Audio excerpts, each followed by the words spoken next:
The final score does not tell the whole story. The real game unfolds when we analyze the quarterback's performance at every moment. And that is exactly what we are going to uncover. The final score shows Vikings 20, Texans 10. But to understand how this result was achieved, we need to look beyond the raw numbers. Let's take a look at the table to understand the overall picture of each quarter of the game. In the first quarter, Houston took the lead with 7 points, forcing Minnesota to respond with a field goal. In the second quarter, the Vikings took the lead with 10 points, and here it starts to become clear that the team found a more consistent offensive rhythm. The third quarter was controlled by the defenses, with only one field goal scored by the Texans, and in the final period, Minnesota sealed the game with a decisive touchdown. This distribution of the score by quarter is not just a statistic.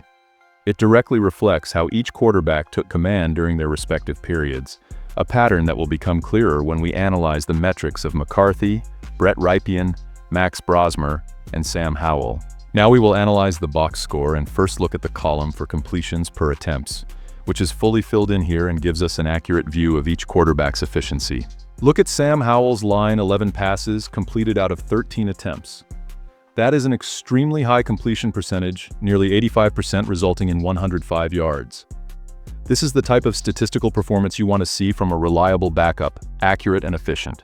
Below Sam Howell, we have quarterback Brosmer, who also performed well with 5 passes completed out of 8 attempts.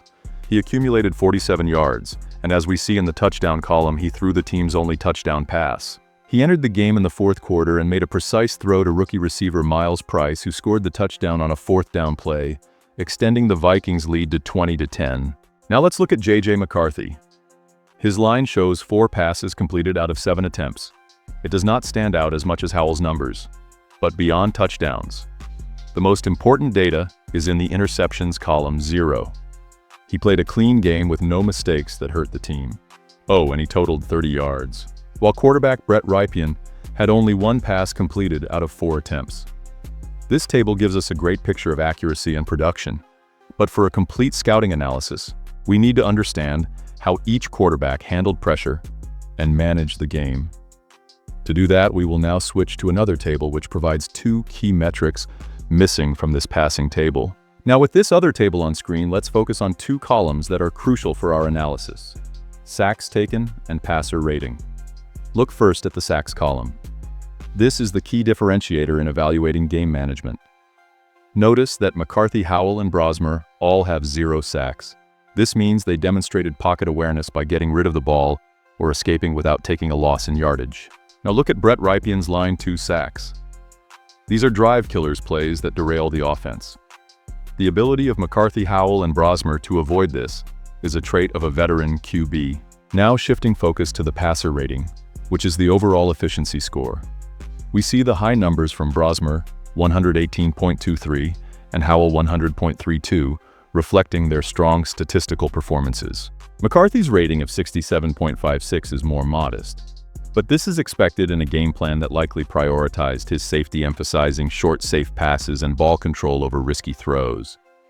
A moderate rating with 0 sacks and 0 interceptions is a sign of a controlled and mature performance. Continuing now to the rushing table, the runs, and this is where our analysis gains depth, because the puzzle pieces start to fit together, and the story of the game becomes much clearer. As always, let's first identify what we are seeing on the screen. The columns are rushes, total yards, touchdowns, and longest run. Now let's connect the dots. Remember that Sam Howell had a strong passer rating but no touchdown passes. Look at his line here. In the touchdowns column, we see Sam Howell's only touchdown came on the ground, a key detail that complements his passing production and shows versatility in the game plan. With 4 rushes for a total of 2 yards, it is clear that his touchdown was a power play and goal line opportunity, likely a quarterback sneak. Now let's turn back to our number 1 QB McCarthy. He has only 1 attempt in the rushes column, but look to the side in the yards. Longest run columns, 8 yards. That is an extremely positive play. It was not a desperate scramble. It was an intelligent decision to use his functional mobility when the passing play was not available. Instead of forcing a mistake, he gained important yards. Upon recognizing that the original pass play was under pressure, whether due to strong defensive pressure or no open receivers, he made the quick decision to improvise and run with the ball to gain yards. And this leads us directly to the battle in the running backs room, one of the hottest storylines from this first preseason game. Currently, the depth chart is clear. Aaron Jones is the #1 running back, followed by Jordan Mason, Ty Chandler, and Zavier Scott. Looking at the table, Zavier Scott's performance stands out in the running back evaluation. Follow his line: 7 rushes for 40 yards and a longest run of 12 yards. This type of production shows burst and vision. He attacked the holes with decisiveness and demonstrated he can be a playmaker.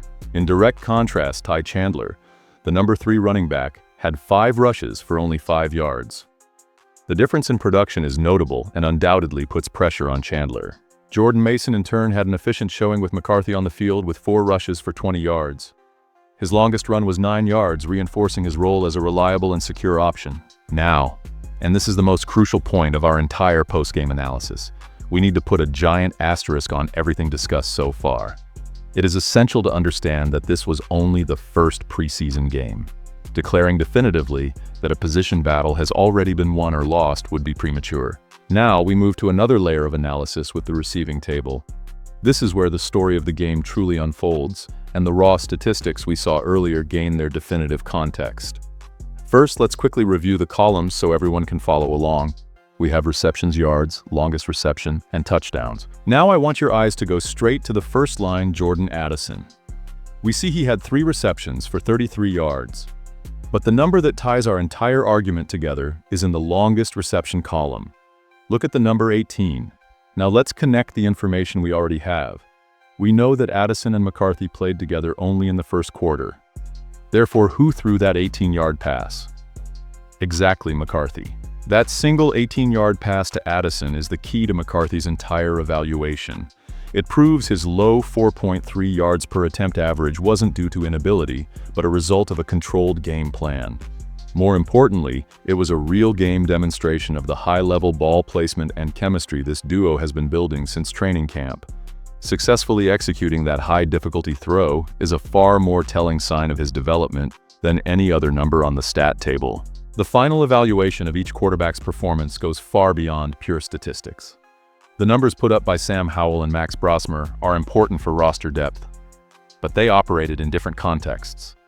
What McCarthy showed in the first quarter is what truly matters for the future of the franchise. He demonstrated complete control and high-level decision-making, as shown by 0 sacks and 0 interceptions. His functional mobility was used to create positive plays, not just as a last resort when the pocket broke down. The 18-yard connection with Jordan Addison was not just a positive play. It was concrete evidence of his arm talent and the chemistry built since training camp. He did not need a touchdown to show he can execute high-difficulty passes in crucial moments. It was a performance defined by management precision and potential, the exact type of solid foundation the coaching staff needed to continue his development. Thank you for watching and see you soon.